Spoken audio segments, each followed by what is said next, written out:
عرب media پر viral ہونے والے بابا جی کون ہیں اور یہ کہاں رہتے ہیں؟ جانیے تفصیل اس ویڈیو میں۔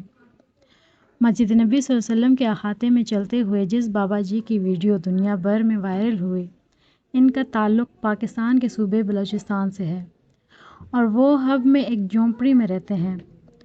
ولی اللہ نامی یوٹیوبر نے بابا جی کا انٹرویو کیا، جس میں ان کا کہنا تھا کہ عمرے کے لیے لوگوں کی بکریاں چرا کر انہوں نے 9 سالوں کے دوران پیسے اکٹھے کیے۔ پھر کرونا آ گیا، جس میں ان کا پاسپورٹ ایکسپائر ہو گیا۔ انہوں نے بتایا کہ عمرے کی خواہش دل میں تھی، دوبارہ پیسے جوڑ کر پاسپورٹ کی تجدید کرائی اور عمرہ کیا۔ تصاویر اور ویڈیو وائرل ہونے سے متعلق ان کا کہنا تھا کہ میں حیران تھا، لوگ مجھ سے ملنا شروع ہو گئے، تصویریں بنانے لگے، اللہ سے یہی دعا مانگی کہ مجھے بار بار گھر بلائے اپنے۔ انہوں نے بتایا کہ سعودی حکومت نے انہیں ملاقات کے لیے بھی مدعو کیا۔